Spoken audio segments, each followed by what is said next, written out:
In this presentation, Introduction to Administration, we will cover the importance of management and leadership, professional qualifications for administrators, the selection of administrators, rules and regulations, and dealing with sources of power. Effective management requires many skills, two of those broader skills being management and leadership. Management ensures that an organization is prepared and able to accomplish its goals by establishing that sufficient personnel and equipment are available for the organization to perform its duties. Leadership can be observed when trained personnel safely and efficiently complete their mission using the resources provided by the organization. A person who excels at management skills will be very good at making the existing organization work efficiently, while a person who has strong leadership skills has a clear vision of where the organization needs to go in the future. Administrators should possess management and leadership skills, even if they feel more comfortable in one of those roles than the other.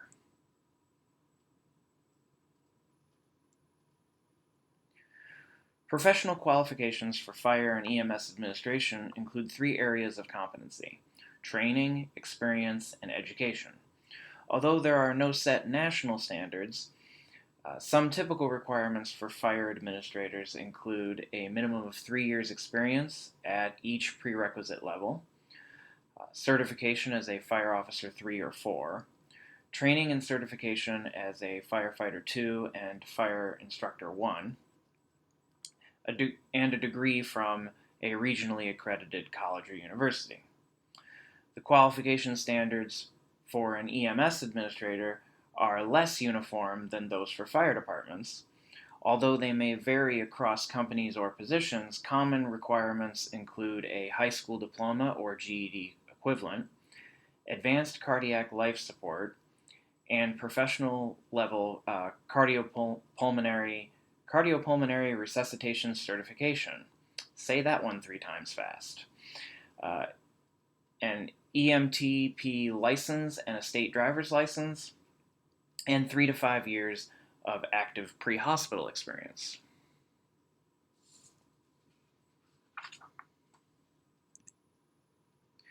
Administrators may be appointed or elected. The electing of administrators occurs in many volunteer organizations. These organizations sometimes experience less stability and consistency because administrators have to focus on elections, which distract from management tasks. When administrators are appointed, they are selected by government officials.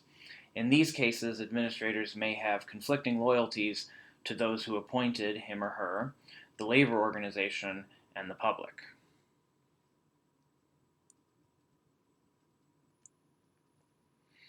One of the main duties of a fire or EMS service administrator is dealing with rules and regulations. This includes analyzing, reviewing, creating, determining, and enforcing rules and regulations on the entire organization. There are always members and supervisors in organizations that disagree with certain rules and regulations, but they are essential for accountability and consistency. There are different types of rules and regulations. A few of them are highlighted here.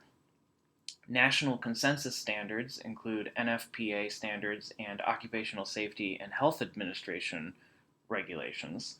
The NFPA standards are designed to reduce inconsistency in operations, staffing, training, and communications. Standard operating procedures, or SOPs, further the goal of conformity and consistency throughout the organization. They ensure emergency scene safety and encourage situational awareness. There are times when it is necessary to use your own judgment rather than follow standard operating procedures. However, even in those cases, SOPs ensure that latitude is not used without justification. Direct supervision and standardization is also important.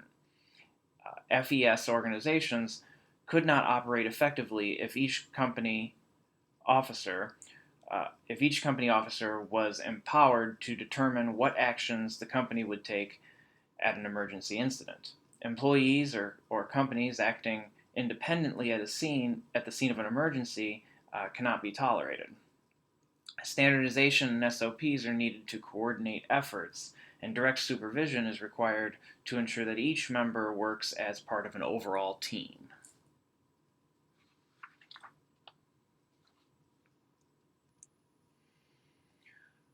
One of the challenges that FES chief officers encounter in bringing about change in the public sector is related to other sources of power that affect decision making. These sources of power include the power of tradition, political power, the power of unions, and the power of the community. The power of existing tradition can be a barrier to implementing change. Administrators can often be frustrated when the justification for an existing practice is, well, this is what we've always done. When it comes to political power, elected officials act as a voice of the citizens and are concerned about re-election.